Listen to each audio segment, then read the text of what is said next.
Hey everyone, I wanted to come on here and share my story. I had a session with yoni steaming and Wim Hara the other day. It was my very first time working in this sort of area. I've done a lot of healing, physical and emotional healing, but I haven't really focused on healing in the womb space per se.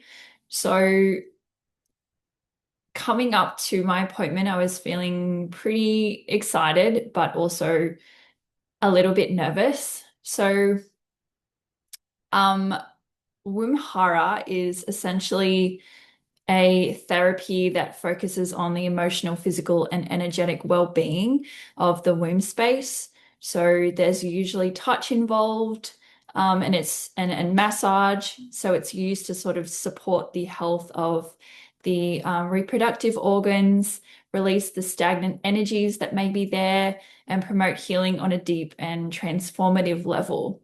So it can help with energetic blockages if there's like fertility issues, emotional blockages, and it can also help to just make you feel more connected to that area, that womb wisdom, to have that sort of more intuitive connection with yourself and that space.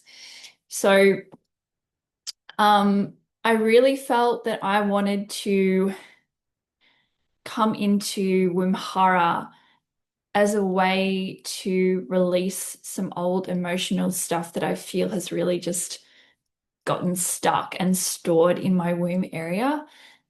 Um, I don't really have any issues with my cycle. My cycle is very regular, it pretty much comes on the day. Um, but I do have more of the emotional side to it. So just stuff that's tied back to my past, and I've really sort of felt that I just haven't had the level of creativity that I've wanted in my life. And growing up, I used to be so creative. I was always just generating ideas through whether it was writing, through art. I'm a graphic designer. I've done that for like 8+ years. I love photography. Um, and it's like I was always creating, I was always writing little little novels or little articles or blog articles just in my own time, purely out of the passion and the love for sharing, for just sharing things and being able to write down my experiences, whether that's helping others or it's just a way for me to express myself. Um, and I did acting since I was in year three all the way to year 12. I was in multiple plays.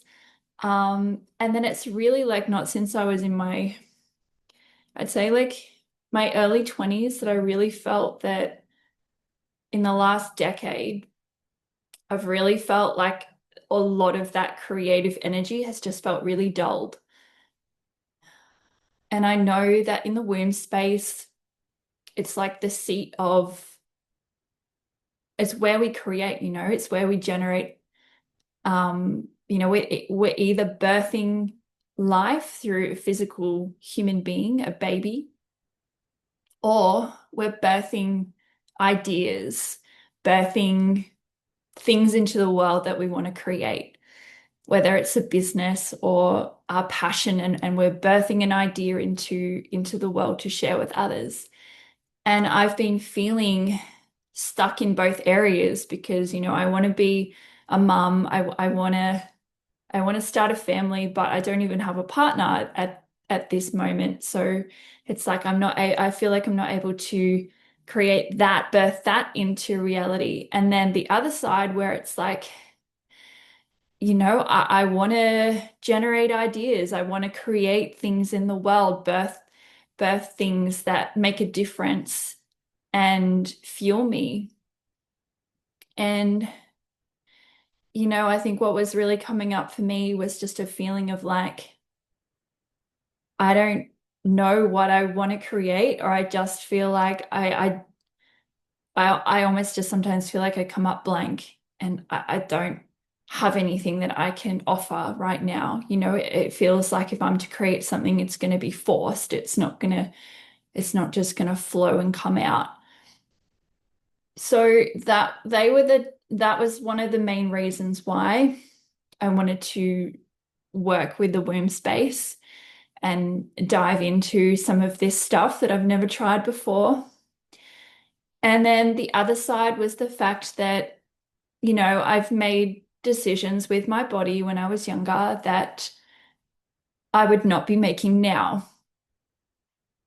When I was spiritually unconscious or unaware, I didn't know about how intimacy works and how sex is a sacred energy exchange, and the people that we are intimate with, physically intimate with, as women, we are creating attachments to those people.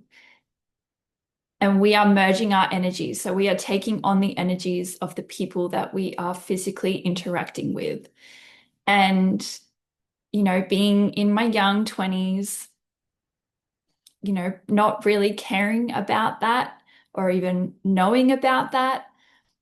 And I felt that I, gave my body away to a lot of people that I didn't know very well or I didn't even know at all. Um, and there's just a lot of discomfort there. When I think back, it just makes me cringe to know that I did that to myself, that I disrespected myself in that way.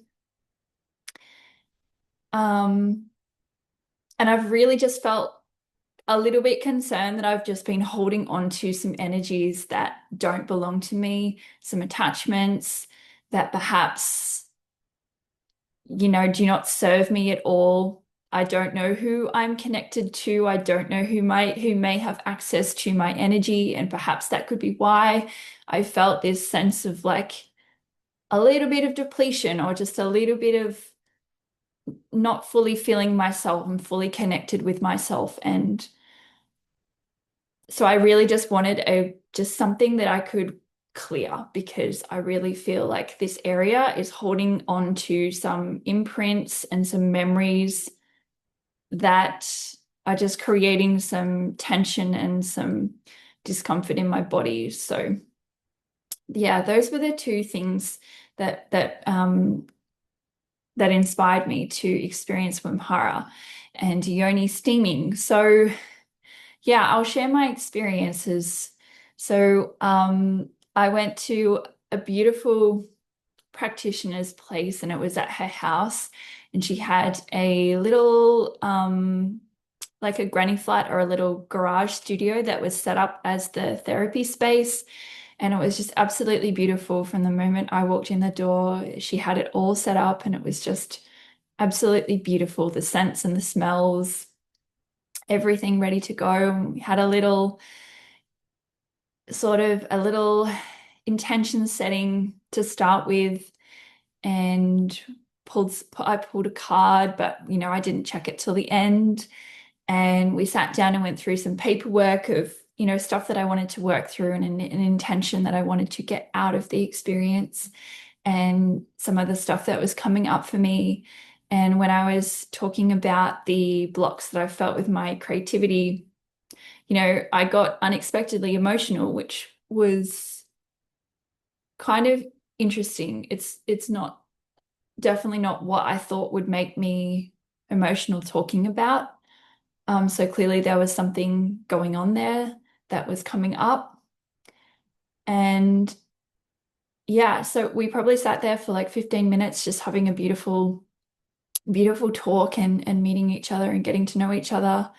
And then yeah, she had already pre-made me a beautiful blend of herbal teas that she was going to use in the steaming. So for mine, I think it was calendula, lavender, and rose. So it was a really gentle, beautiful blend that was meant to, I guess, balance and help me reconnect with that womb space. So essentially, yeah, it was just like a little stool that you're sort of sitting on, and it's got a little hole cut out, which you're sitting on top of. So she got me to change, and I'm just in like a robe, and she gets me to sit down on the stool, and it's just it's just such a weird but really nice feeling to have the hot steam come up. It felt very soothing, very nourishing, and then she put a blanket over the top of me and she was standing behind me. And I had my eyes closed, so it's hard to know exactly what she was doing, but I could feel that she was working in different areas and she'd be stand behind me and she'd have her hands on my shoulders. She was doing a little bit of Reiki. She put some essential oils on like a roller, so she had it on my pulse points with my wrist here. There was one in the center. And I think that, yeah. And then maybe in the forehead, I can't remember. Um, and then she had these tuning forks, which I've never experienced those before. I've never had them touch my body or anything like that. And they were just super powerful. I don't know how to describe it, but when she actually placed the tuning fork on like my body in certain areas to feel the vibration that goes through your body. It's just like it's such a weird sensation, but it feels so powerful. And she was placing it in different areas. And then when she got to my heart space, she put it, I think it was on my heart or on my throat. I can't remember. I think it was in the heart. And I just felt this immediate reaction come up inside me. And it was like my body took a really deep sigh or like a deep breath. So it was like, it was more like, or like, yeah, I can't really do it now, but it's almost like when you're frustrated and there's like a big, you kind of breathing in a lot. It's like you're about to like breathe out and exhale really like, but the big inhale like came up, and then as soon as it got to my throat, it's like it just turned into like pure emotion. And I started crying and having this big release. And it felt amazing to experience it and let go whatever was coming up. But the interesting thing to note is that there wasn't any story attached to it. So I wasn't sitting there being like, oh, I'm crying about this time that this happened, or I'm crying about this with my mum, or I'm feeling so much pain around that. There was just absolutely no story with that emotion. It was just pure and raw, just the physical emotion that was coming up. And then yeah, during that she was like, keep breathing. I want you to keep breathing deep breaths.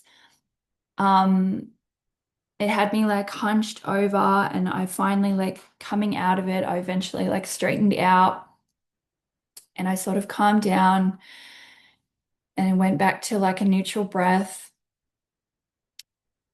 And yeah, and then I'd say like she did another couple of minutes of work on me and I felt a lot better and she finished off. And then yeah, and she got me onto the little massage table and I started off on my lying face down and she started on my back area doing lots of massage work. And I think she had some beautiful herbal massage oils. I don't know what they were, but they just smelled divine. She had some cleansing scents that she puts over me. Um, yeah, so she's working all over my back, lower back area, and eventually gets me to turn over. And yeah, it's like, and then she moves on to my abdomen, stomach area, and she's working in that space for like, gosh, it just feels like a solid 40 minutes, 50 minutes. Um, and yeah, it's just such a beautiful experience. And there was lots of moments where she got me to do like to breathe in and then through the release. It's like she would massage through and out of it. Um, what else? Yeah, it's hard to like almost recall it because you're so in the moment that you can't and you're not really seeing what's happening. So Yeah, because she has like a little pack over your eyes. Um, yeah, one of the things she got me to do was um she had a like hands over my abdomen and she got me to take a deep breath in, and then when I exhaled, she got me to make like a shh noise, like to let it all go as loud and hard as I can. And she's sort of like pushing and working through my stomach while I'm doing that. Um, yeah, she worked on my arms, my upper body, and then at the end,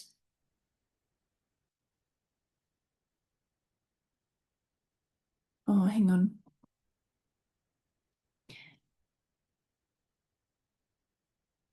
Yeah, that's right. She did the tuning fork again over my body, and it was only again in the one place that it created an effect.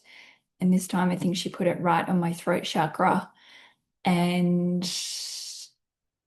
yeah, that gave me like pretty much the exact same response as the first release that I had. It was like that feeling of like, and just like that big deep breath that just like unconsciously arose in me, and I could feel it traveling up. And then as soon as it hit the throat where the fork was, it's like again, it just came straight out through the mouth.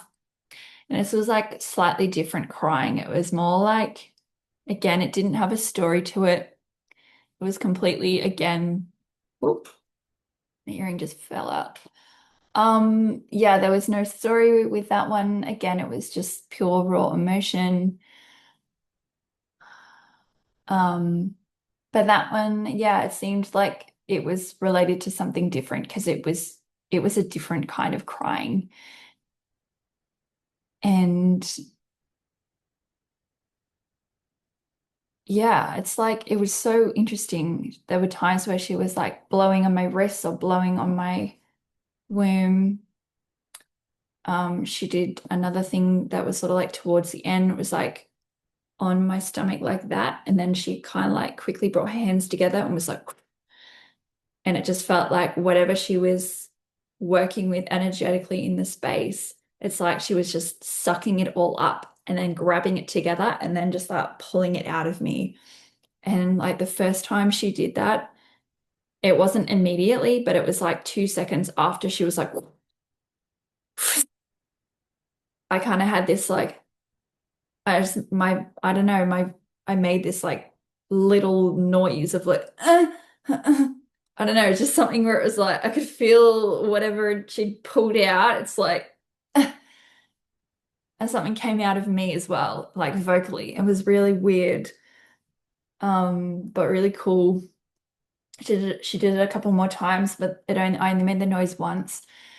And then after she did like this beautiful wrapping with me, so whatever material I was lying on, she was able to like fold all these parts over me individually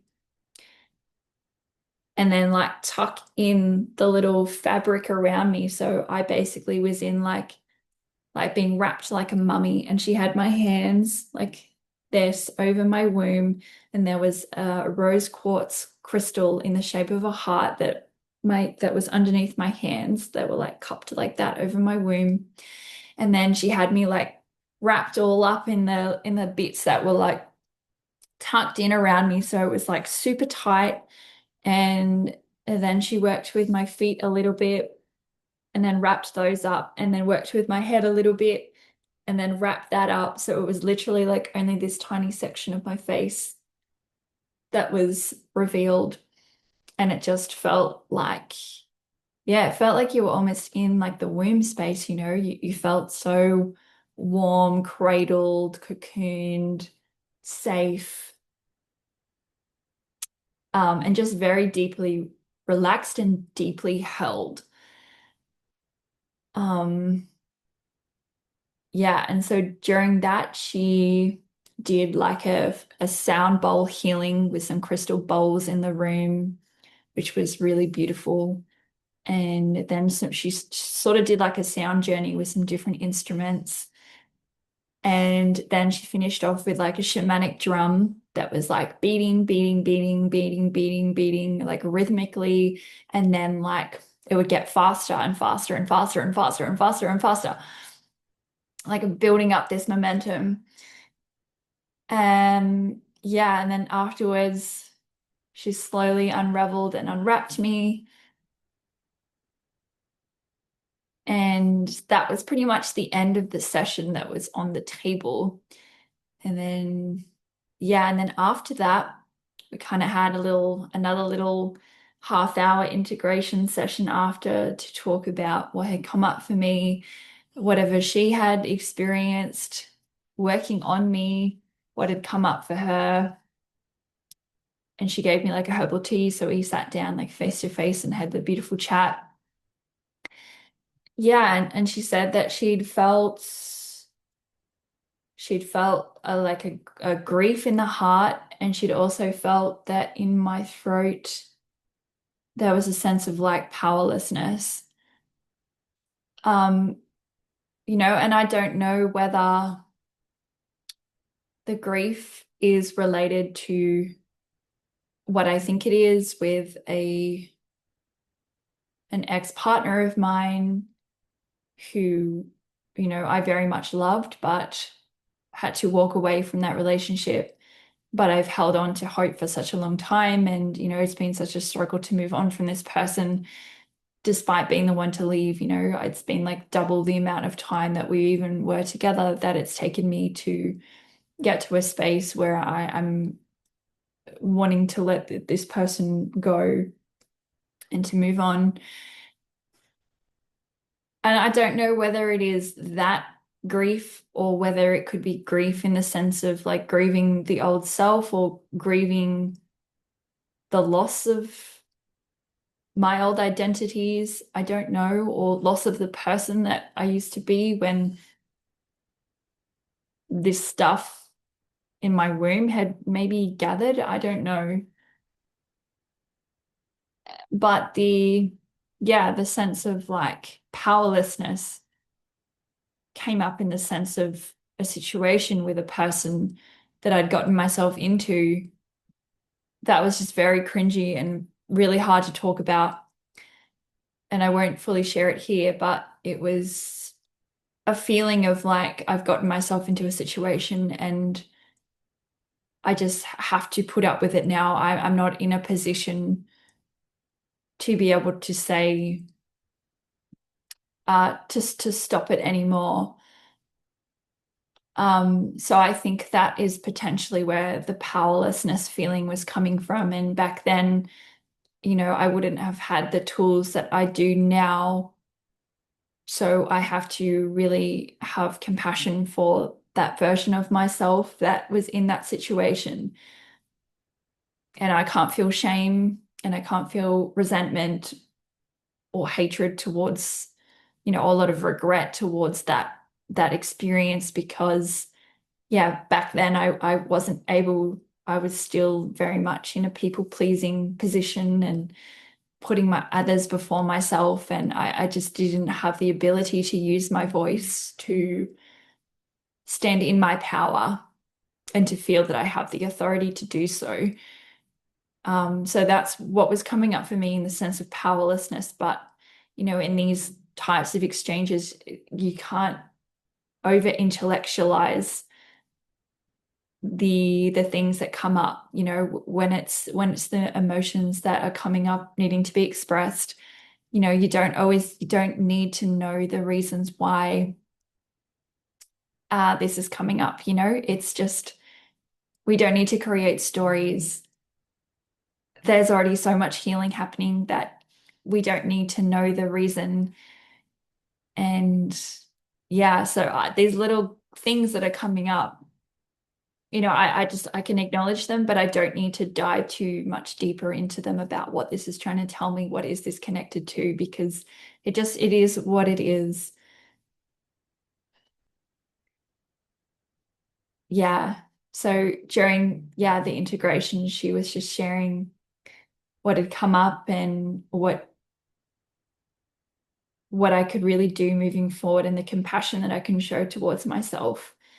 And yeah, she also said that I really needed to just find joy in doing creative things without attaching an outcome to them. So, for example, just creating a piece of art or a drawing or doing a dance or going outside and doing something playful that makes me feel fun and happy purely for the joy of that, not to, to have a final polished product out of whatever art or creative project I'm doing.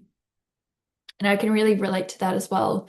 And I think when I'm trying to be creative and trying to create something, that sense of pressure of like that perfectionistic thing, like it has to be a polished product, it has to be perfect. I have to create something amazing and meaningful and valuable. But it's like, why can't we go back to that childlike state where we just played and we were creative and it was just purely for in the moment, there wasn't any attachment to what we were creating. And that sometimes when the most amazing, beautiful creations actually happen is when that resistance completely disappears and there is no outcome, there is no pressure that is shrinking you and creating this tension. So that was a message that I got out of that experience. And yeah, she was like, I think you could benefit from either writing a letter or meditating on this past version of you who was in this experience that felt powerless, and let her know that it was okay, that what happened, that that's part of my journey and part of my story. I can't take it back and I shouldn't take it back because it is part of the journey. It's got me to where I am now. It led me to my experience with this Wimhara and yoni steaming. Um, yeah, because she didn't know any better and she wasn't who I am now. So holding on to the anger and resentment and guilt and shame, it's like they're such heavy emotions. And when that lives in the womb space, it's like imagine what that is doing to our physical health and vitality in that area and also emotionally. So yeah, that I just wanted to come on here and just share my personal experience, um, without going super detailed into everything. But yeah, it's like I loved it so much. It was really beautiful, and I can't wait to do more of it again. It's not sort of just a one and done thing. It's really builds upon. It's really a practice that can be built upon in each session. I just think you can go deeper and deeper and touch different layers that you didn't before. And I think your body just slowly will start to like open up, the more attention and energy that is put into that space. Yeah. So that was my experience. If you've experienced something similar, um, yeah, I'd love to know what happened with you, or if you have any questions, yeah, feel free to drop them below and or share anything that you wanted to share when it comes to womb healing and feminine energy, connecting with that feminine energy and our intuition and our inner wisdom as women. Because yeah, I think more women are getting called to do this work and it's very needed. So yeah, I will end this here.